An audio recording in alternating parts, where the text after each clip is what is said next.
Gracias por venir.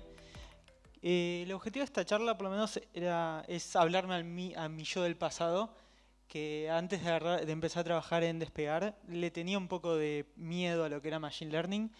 Me parecía que era algo complicado y que necesitaba mucho esfuerzo para entender. Y dije, no, déjame programando AVMs y con eso vamos a estar bien. Pero por suerte terminé aceptando ese trabajo y metiéndome en este mundo y me pareció bastante interesante. Entonces, si básicamente me habla a mi yo del pasado, espero que quizás a alguno de ustedes también les sirva.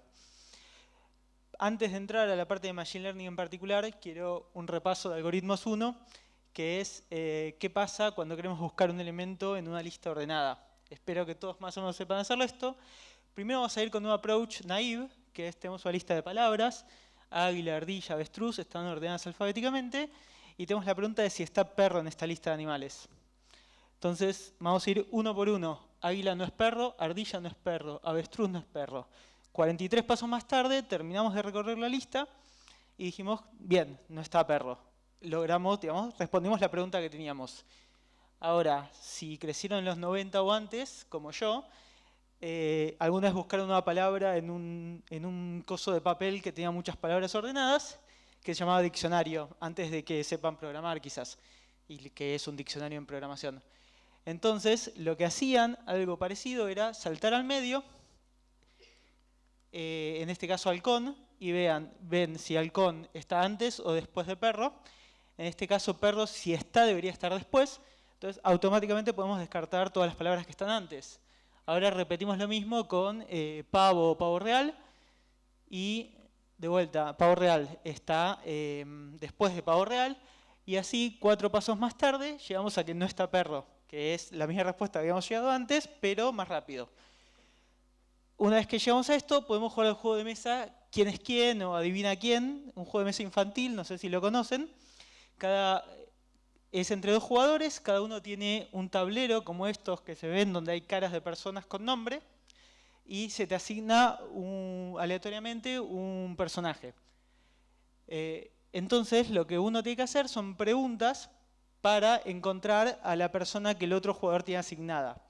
Y ese tipo de preguntas son algo así como tiene anteojos, es canoso, es pelado. Y la otra persona solo puede responder sí o no. Si lo pensamos un poco, se parece al problema anterior. Porque en cada paso podemos descartar la mitad de los elementos. O cada paso vamos a saber si algunos corresponden o no. Entonces lo que hice fue en este juego agrupar a las personas de acuerdo a estas características físicas de las que podemos preguntar. Y llegué a estos grupos. Hay 5 mujeres, hay 5 personas con anteojos, 5 pelados, etc. Y trato de aplicar la misma lógica de una búsqueda binaria a este juego. Entonces, como hay 24 personajes en el juego, voy a elegir la categoría que esté más cerca de 12, que es la mitad, y en ese caso llego lo más rápido posible, en promedio, a la respuesta. En este caso empiezo por mujeres, y en este caso hay 5 mujeres. Una vez que, si me dijeron que es mujer, nos quedan estas otras categorías. Una tiene anteojos, ninguna es pelada, una es rubia, una es canosa, etc. Y acá voy a querer hacer lo mismo. De las 5 personas que me quedan, quiero agarrar el grupo más cercano a 2 o 3 para descartar la mitad de los integrantes. En este caso voy a preguntar si tienen sombrero. Si tienen sombrero y me dijeron que sí, bueno, puedo seguir así sucesivamente. Me quedan grupos de 1, que el grupo es ya muy pequeño. Pero si me dijeron que no tenía sombrero, me quedan 3 personas. Acá de vuelta voy a querer dividir a la mitad. Como son 3, cualquier grupo de 1 o 2 me sirve. Y puedo preguntar cualquiera de esas opciones. Pero si no era mujer, en la primera pregunta me quedan 19 personas. De estas 19 personas, de vuelta, acá tenemos grupos de 3, 4, 5. Quiero el número más cercano a la mitad, o sea, 9 o 10. En este caso voy a elegir pelado o bigote, que tienen 5, que es lo más cerca a 9. Si es pelado, nos queda, bueno, pelirrojo, anteojos, que son lo más cercano a la mitad. Si no era pelado, bueno, lo más cerca de 7, porque hay 14 que no son ni mujeres ni pelados. Y, por ejemplo, bigote con 4. Y así, una y otra vez, te aburriste. Me aburrí de decirlo yo, me imagino que ustedes se aburrieron de escucharlo, pero por suerte espero que hayan entendido la idea de lo que es. Una representación de cómo sería esto es este árbol. Acá ven, en cada ramificación del árbol hicimos una pregunta. Por ejemplo, la primera es si es mujer. Si nos dijeron que sí, podemos seguir ramificándonos. Y acá llegué hasta profundidad 3, donde en algunos casos llegué a una respuesta única y en el peor de los casos llegué a 10 personas, que todavía tengo que seguir haciendo ese mismo procedimiento una y otra vez, ¿no? Y esto, por ejemplo, ahora lo puedo correr, ¿no? Si la otra persona tenía María, yo no sé qué tiene María, pero cuando le pregunte si es mujer me va a decir que sí, cuando le pregunte si tiene sombrero me va a decir que sí, cuando le pregunte si tiene anteojos me va a decir que no, y ahí voy a haber encontrado a María después de 3 preguntas nada más. Y así es como le pueden ganar a su hermanito menor, primo, lo que sea, aplicando este mismo algoritmo, ¿no? Y si saben programar, espero, esto es lo que básicamente termina siendo el código equivalente en algún lenguaje de programación tipo JavaScript, donde dicen if woman, if hat, if glasses, return Clara. ¿No? Es el código este que queda para cualquier programador que terminó una clase de programación, ya lo entiende, pero el chiste es cómo llegamos a esto. Y si entendieron eso, ahora también pueden entender estos memes que básicamente inteligencia artificial es simplemente una forma de poner muchos ifs anidados. Y ahora, como les dije, este problema de armar estos árboles de decisión es muy aburrido y por suerte alguien se dedicó a hacer esto por nosotros, así no lo teníamos que hacer. Existen algoritmos de bosque, que básicamente un bosque es obviamente un conjunto de árboles, que se dedican a hacer este tipo de divisiones por nosotros. Y nosotros lo único que nos tenemos que preocupar es en armar este hermoso Excel, como había mostrado Karen antes. Simplemente acá lo podemos bajar a un Excel porque tenemos 24 registros, 24 personas. Y en cada columna ponemos una de las características. 0 si no la tiene, 1 se la tiene, le pasamos todo esto y automáticamente alguno de estos algoritmos implementados por alguien que sabe matemática nos va a armar el árbol más óptimo posible. Entonces, yo les dije que trabajo haciendo Machine Learning, o Aki les dijo que yo trabajo haciendo Machine Learning, y le dije que Machine Learning ya lo resolvió alguien que sabe matemática, que no soy yo, obviamente. Entonces, ¿qué hago yo, no? Digamos, ¿cuál es mi trabajo en sí? Mi trabajo es recopilar estos datos. Si trabajan en una empresa grande, probablemente tengan microservicios o distintas formas de guardar los datos y están desnormalizados y nunca cierran por ningún lado. Eso es algo que les puede pasar. También, una vez que lo tienen recopilados y superaron conectarse a Cassandra, a MySQL o lo que sea, lo tienen que preparar para los modelos. Yo les mostré la matriz de datos. En esa matriz solamente pueden haber números, entonces tienen que ver qué hacen con los datos que no son números, cómo se lo pasan a este modelo. Y después, una vez que tienen todo esto armando y tienen un modelo, lo que tienen que hacer es dedicarse a mejorar el modelo. Ese es básicamente el trabajo día a día de lo que yo hago y de lo que es mi trabajo. Un ejemplo de cómo preparar los datos es muy importante, es, volviendo al juego al ejemplo del quién es quién, yo había hecho una categoría por color de pelo, ¿no? Una columna, un feature por color de pelo. Es rubio, es canoso, es pelirrojo. Cada uno de estos en una columna. Lo mismo podría haber hecho distinto, decir qué color de pelo tiene o qué opacidad de color de pelo tiene o como sea. Y le decimos 0 es blanco, 1 es rubio, 2 es pelirrojo, 3 es castaño, 4 morocho. Entonces, básicamente estoy agarrando esta información que tenía en 5 columnas distintas y la meto en una sola usando como una escala de colores. Y esto, solo preparar los datos distintos, nos ayuda a tener un árbol bastante mejor. ¿Por qué? Porque en el primer paso, que antes tenía grupos de 4 y 5 integrantes, puedo llegar a tener un grupo de 10. Recuerden que como hay 24 personas en total, nuestra pregunta ideal nos deja un grupo de 12 personas. Y acá estamos mucho más cerca. ¿Por qué? Porque si la columna es tono de pelo y 0 es canoso, 1 es rubio, etc., yo ahora puedo preguntar si el valor es menor o igual a 1. Entonces puedo agrupar a los canosos y rubios. Es el equivalente a decirle, ¿es tu personaje rubio o canoso? Entonces puedo hacer una pregunta que es mucho más rica que mi pregunta anterior, que solo podía preguntar si era rubio o si era canoso. Y esto termina generando este árbol, digamos, hasta ahí con la misma profundidad que habíamos visto antes, y al final o sea, todo esto se parece bastante, pero al final el número más grande que nos queda es un 5. Antes habíamos llegado a un 10. Que quiere decir que estamos a un paso menos de descubrir a la persona cuando caemos en ese caso. Así que este árbol, o sea, este es el árbol anterior, ¿no? Este es el árbol anterior que teníamos este 10, que piensen que de 24 casos 10 caían ahí y nos quedaban todavía resolver hasta 10. Ahora, el peor de los casos es un 5. Es mucho mejor solamente por haber agarrado los mismos datos y los preparé de otra forma que deja que este árbol sea más eficiente. Preguntaría si se entiende hasta acá, pero es una pregunta cerrada, así que no sirve. Y ahora la pregunta es, ¿Machine Learning para qué? ¿Para qué sirve Machine Learning? ¿Qué problemas podemos resolver con este tipo de modelos? Detección de fraude es lo que yo hago en mi trabajo. Supongamos que tienen un sitio online y hacen venta con tarjeta de crédito. En caso de que esa tarjeta de crédito haya sido robada y después la persona denuncia que esa compra no la hizo, la empresa se hace cargo de eso porque no tiene la firma de la persona, ¿no? Cuando ustedes compran tarjeta de crédito en un local físico, te hacen firmar, eso prueba que vos lo compraste. Acá cuando es online no tenemos eso y la empresa se está haciendo responsable del riesgo en ese caso. Entonces la empresa evidentemente necesita poder detectar estos casos para no venderle a esta gente, porque si no te entra fraude, tenés que hacerte cargo vos y la empresa quiebra. Y eso es malo, porque después no tenés trabajo. Otro caso de uso es predicción de compra. Suponete que sos la misma empresa, a vos te sirve poder modelar qué hacen tus usuarios para saber si van a comprar o no, y si van a comprar, qué es lo que van a comprar, para poder priorizarlo, para poder ayudarlos. En algunos casos, empresas que no es la mía por suerte, para cobrarles más. Todo este tipo de datos se puede modelar y pueden llegar a un valor que te diga cuán probable es que esa persona te compre o te compre este producto específico. Otro caso son las empresas de publicidad.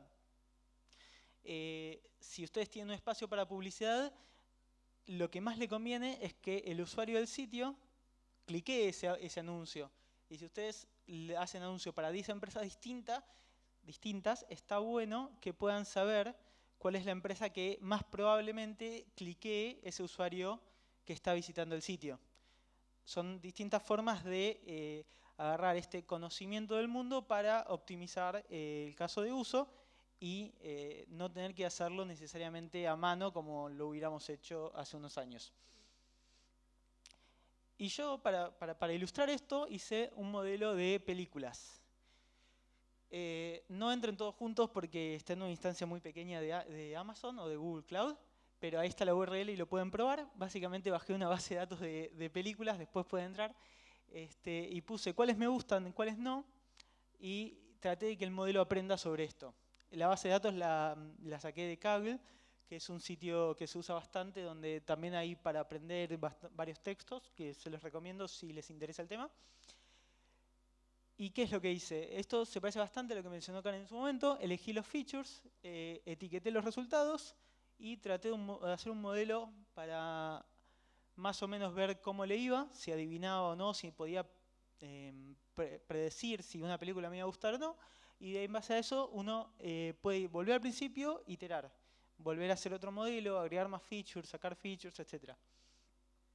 Elegir features. Lo primero que hice fue el modelo más sencillo que se me ocurrió, que fue agarrar los géneros de la película. Si es de acción, si es de aventura. Cada película tiene uno o más géneros asociados. Entonces elegí, bueno, primero, estas son las películas y esta es mi opinión sobre estas películas. No tienen por qué estar de acuerdo y no se aceptan preguntas posteriormente sobre por qué no me gustó una película. En general las películas de superhéroes no me gustan. O no sé, me gustó Wreck-It Ralph.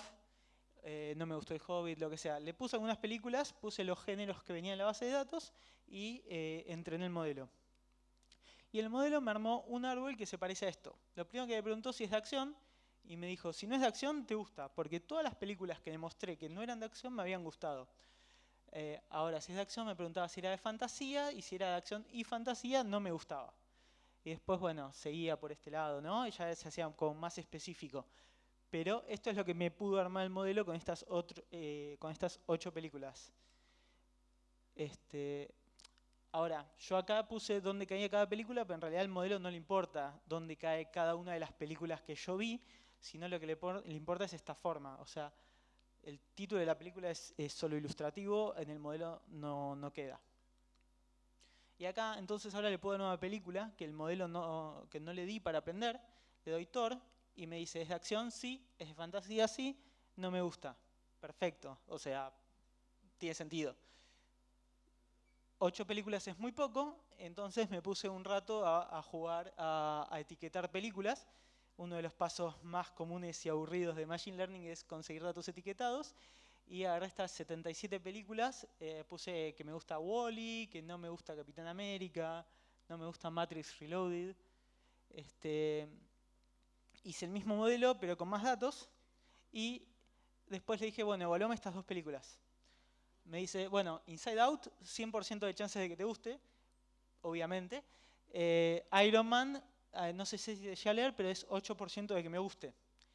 Bueno, sí, Iron Man claramente no me gustó, 8% es bajo, suena bastante razonable. ¿Y qué hice? Hice lo que dije que iba a hacer, que es volver al paso 1, elegir features, etc. Entonces elegí estos otros 2 que a la derecha pueden ver votos. Estos datos vienen de un sitio que se llama TMDB, que es como IMDB pero más hippie, y te deja bajar datos.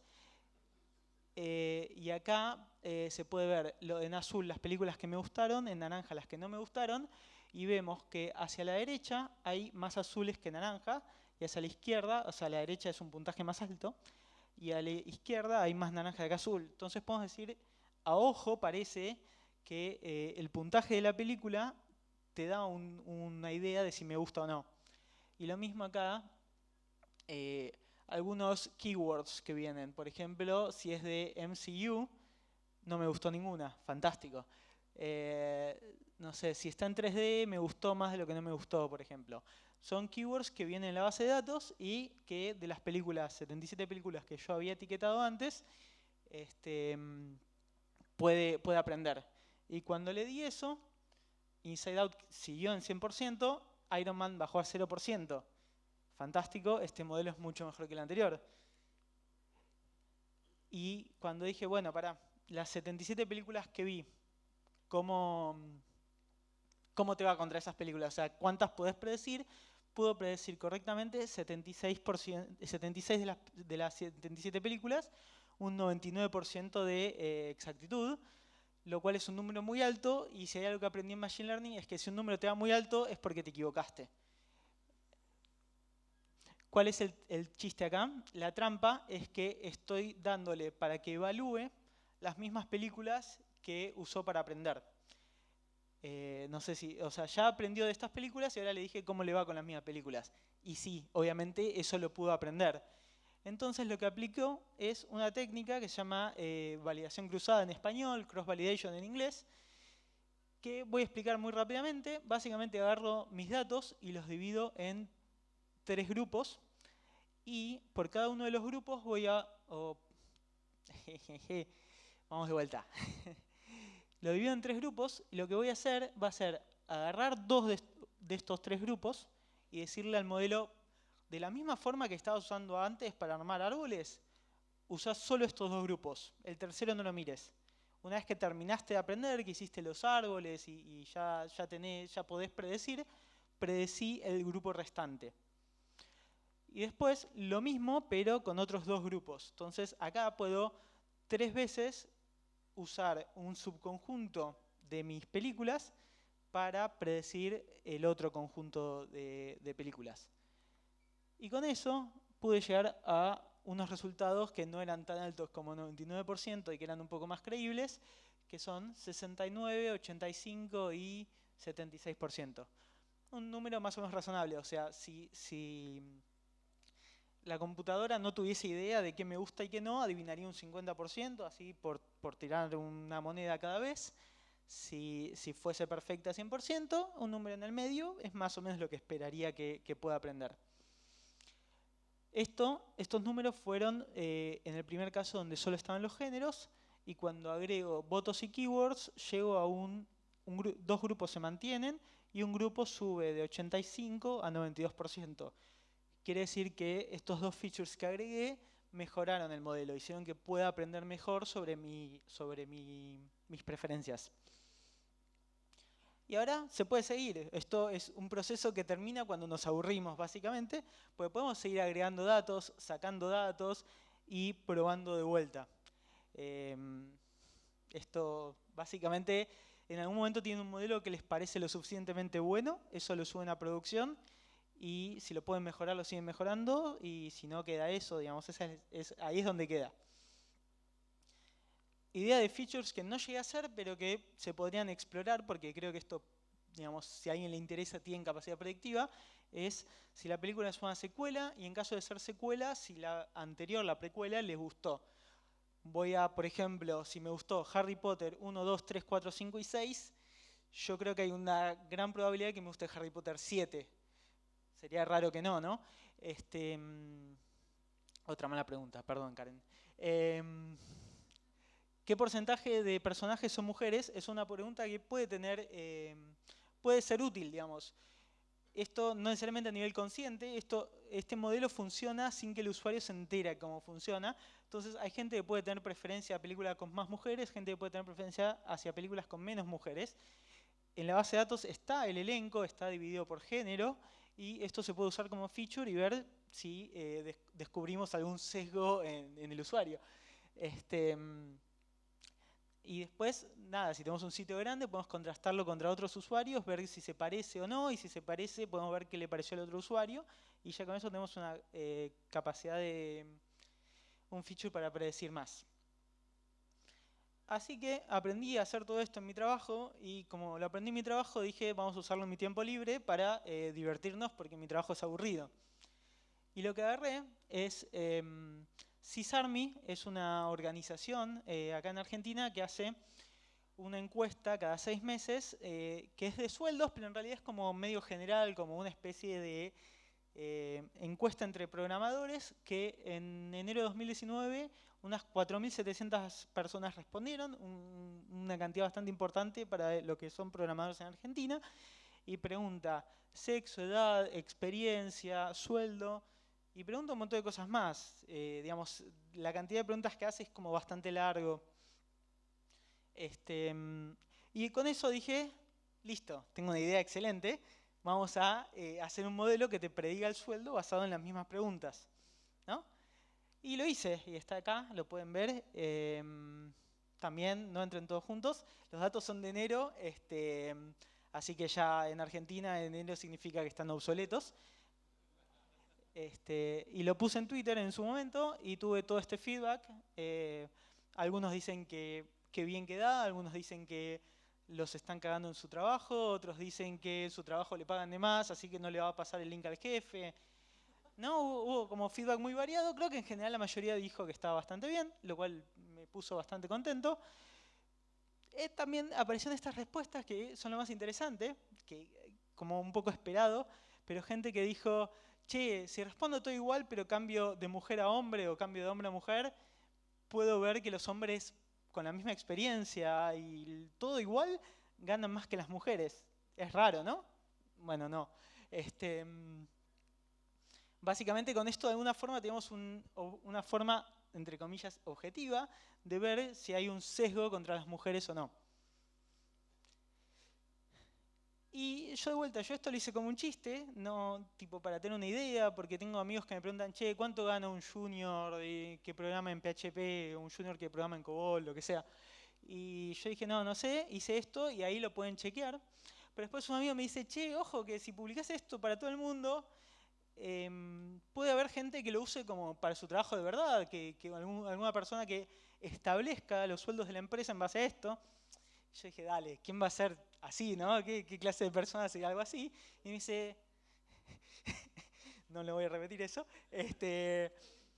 y dice, hay gente de recursos humanos que lo podría hacer. Y yo dije, oh no, en serio, hay gente de recursos humanos que encontraría una herramienta así muy útil, una herramienta que, como dijimos en el punto anterior, discriminaba sistemáticamente contra mujeres.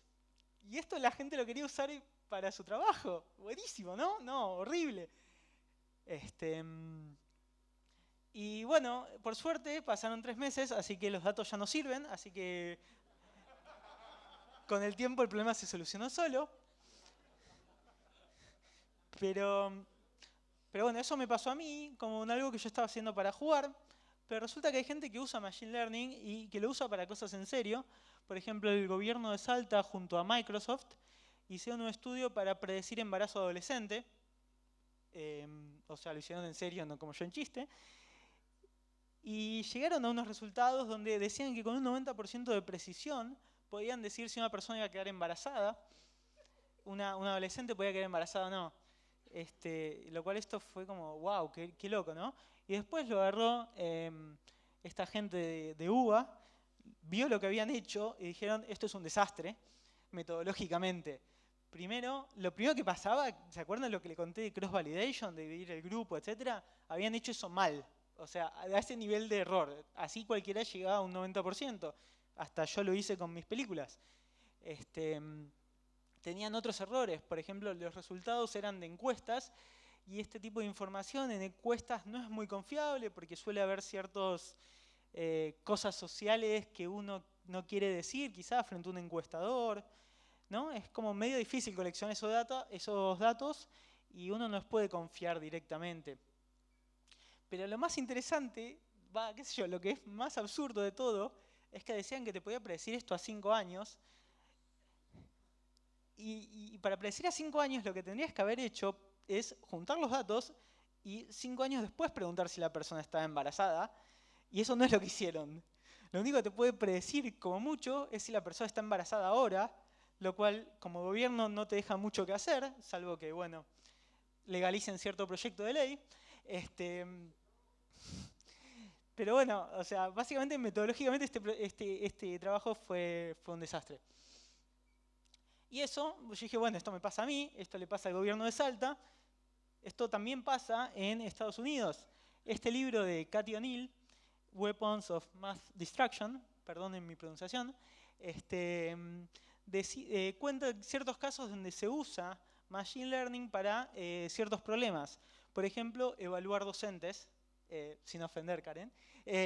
Y lo que decían es que agarraban los resultados de los alumnos al principio del año, a fin de año, veían cuánto habían mejorado y en base a eso se lo tiraban a un algoritmo de Machine Learning, quién sabe cómo, y el algoritmo de Machine Learning te decía cuáles eran buenos profesores y cuáles eran malos, y a los malos los despedían. Eso es lo que hacían. Y había una persona, un docente, que un año era el mejor docente, el año siguiente era el peor, y lo despidieron, y cuando lo va a reclamar va a decir, che, ¿qué onda? Nadie sabía cómo funcionaba este algoritmo de Machine Learning. ¿Por qué? O sea, yo les conté, ¿no? Cómo armar un árbol. Imagínense que cuando tienen un bosque, pueden entender cada árbol, pero si tienen 1000 árboles, no pueden entender cómo los 1000 árboles funcionan en conjunto. Entonces, los resultados que te tira este algoritmo, si no lo estás supervisando, son medio difíciles de interpretar. Es medio difícil de interpretar cuánto te agrega cada una de las variables que le estás dando a este modelo. Y ahí es donde todo se complica bastante más. Y esto lo usan no solo para educación, lo usan para dar sentencia a los jueces. Evalúan la posibilidad de que el acusado reincida en algún crimen usando datos del pasado. Y esos datos, por un lado, ya están sesgados, por otro lado, se pueden usar mal. Y es muy difícil porque además esto lo pasan a empresas privadas que no te dicen cómo funciona. Bueno, les recomiendo que lean este libro si les interesa porque es digamos, un poco terrorífico, pero está bueno. O si no, este otro libro que habla algo parecido. Bueno, ahí tienen un ejemplo, ¿no? Algunas personas desarrollan algoritmos de búsquedas y esas personas, o sea, en una empresa grande como Google vas a tener alguna persona que sea racista, alguna persona que sea sexista, es inevitable y es medio difícil de pensar que esas preferencias personales o ese sesgo personal, no sé, no llegue a la obra de la persona, porque si bien uno escribe código, cuando escribe este tipo de código, o por ejemplo, lo que sea que hagan, va de alguna forma a reflejar lo que uno piensa. Los algoritmos estos lo que terminan haciendo es aprender los sesgos y usarlos, pero bajo un tema de no, es matemática, es neutral, no es objetable porque lo dijo la ciencia, y terminan quedando ahí, lo cual obviamente cualquiera que haya hecho sabe que no es así. Nada, son libros muy interesantes y quería recomendarlos. Último ejemplo que les doy del mundo real. A estos ya no son árboles de decisión, es otro tipo de cosa de Machine Learning, que lo que hace es, le das un montón de texto y le decís, aprendete qué significan las palabras. No le decís cómo, no le decís qué significa nada, y termina aprendiendo, por ejemplo, que padre es a médico, lo que madre es a enfermera. O sea, termina aprendiendo que los hombres son médicos, que las mujeres son enfermeras. Y esto, nadie le dijo eso al algoritmo. El algoritmo le dieron texto. El tema es que esos textos los escribieron personas que tenían sus propios sesgos, y esos sesgos son lo que aprendió el algoritmo. Así que la conclusión, esto lo pueden ver en Coursera, que hay un curso muy bueno que lo explica, pero la conclusión es que hay que tener cuidado con cómo se usan estas cosas. Muchos links interesantes. Ahora voy a compartir los slides en Twitter si quieren sacar el link, porque no van a copiar todo eso. Me interesan los cursos en particular porque básicamente es una forma donde cada uno puede aprender de esto. Y gracias. Hola, ¿cómo va? Quería consultarte, como dijiste que trabajabas en detección de fraudes para Despegar. Quería consultar, por ejemplo, si es una persona nueva, ¿cómo sabrías si él o ella está haciendo un fraude si no tenés datos previos de esa persona? Es difícil, es la respuesta. Hay muchos datos que, digamos, no puedo entrar a detalles por un tema de seguridad y porque a mi jefe no le gusta. Básicamente vemos todo lo que podemos ver de la persona y vemos, por ejemplo, los datos de la compra, nos interesan, que eso sí lo tenemos, aunque no tengamos un historial de usuario. Eso es algo más o menos obvio que se le puede ocurrir a cualquiera, así que lo puedo decir. Y a veces no sabemos y incurrimos en cierto riesgo, digamos. Dentro de lo que es riesgo consideramos suficientemente bien, pero esos casos son muy difíciles. Y a veces tomamos el riesgo ahí. Hola, ¿qué tal? Una pregunta parecida por ahí en algún punto. Vos te escucho bastante escéptico sobre cómo podría llegar a ser esto útil de alguna manera, en lo personal yo también.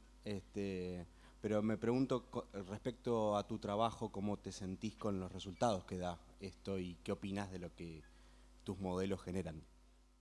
Es una banda difícil. Yo igual,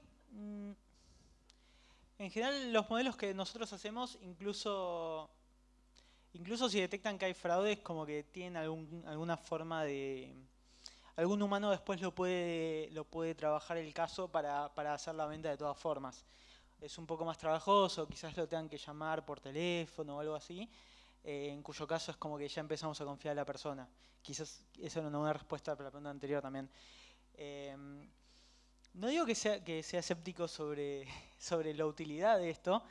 Digo que no está bueno dejar estos modelos siendo los únicos responsables de la toma de decisiones, y creo que no hacemos eso, así que ahí lo tenemos bastante controlado, me parece. Sí, bueno, quería preguntarte si te parece que vos hablaste en un momento de que no sabíamos, por ejemplo, en un forest, si con qué criterio o qué feature está teniendo más peso. ¿Te parece que la disciplina está buscando resolver esa pregunta en cuanto a saber una red neuronal, por ejemplo, con qué criterio se evalúa, o la disciplina no se encara para ese lado y falta gente pensando cómo evalúan estas redes y si eso parece que tiene mucho camino? Bueno, por un lado vamos a aclarar que yo no soy tan experto en estos, trabajo hace poco más de un año y no conozco tanto. Yo he visto que se trabaje en ambos sentidos, o sea, en hacer modelos mejores y en mejorar la interpretabilidad de un modelo. O sea, existe esfuerzo sobre eso. Quizás el problema no se pueda resolver, por ejemplo, no lo sé. Pero es básicamente termina quedando una caja negra. Hoy en día la pregunta es si se puede hacer mejor y si se está trabajando en eso. Yo creo que se está trabajando en eso. He visto esfuerzos sobre eso. En general también cuando caes en Deep Learning es todavía más difícil porque tenés un montón más de parámetros que se aprenden. Pero la verdad es que no sé si se puede mejorar o cuánto se va a mejorar en el futuro. Creo que eso es todo lo que sé. Hola. Hola. Una pregunta cerrada y una pregunta abierta, supongo. Uno, ¿has encontrado sesgos en lo que has hecho vos dentro de tu análisis de riesgo? Y la otra es, ¿cómo los has detectado y cómo los has visto si es que has tenido sesgos? En general cuando encontramos sesgos en nuestros datos es que nos estamos equivocando. Te doy un ejemplo. Una cosa que nos pasa es que la muestra que tenemos, o los datos que tenemos están muy desbalanceados, porque el porcentaje de fraude no es tipo el 50%, son menos por suerte. Entonces nos termina quedando relativamente poco fraude al lado de las ventas no fraude, y a veces tratamos de hacer cosas para subsanar esta asimetría. Entonces lo que hicimos en algún momento es agarrar fraudes más viejos y la misma cantidad de compras no fraudes recientemente. Y ahí teníamos un sesgo en la fecha. Y el modelo había aprendido a detectar si era una compra nueva, en cuyo caso era más fraudulenta, o una compra vieja. Ese fue un error metodológico que tuvimos. Pero después, si encontramos algún sesgo así del modelo, la verdad es que no nos pasó. Y no estoy seguro si no tenemos un buen monitoreo sobre eso también, porque una cosa que pasa es que una vez que rechazás una venta, no sabes si era fraude o no, te termina quedando eso. En general nosotros tratamos de reducir el falso positivo, tenemos cierta forma de recuperarlo o de evaluarlo, pero terminamos agarrando un pequeño número de esos. Entonces es muy difícil de encontrar la respuesta a eso. ¿Alguna otra pregunta? Otro aplauso. Gracias.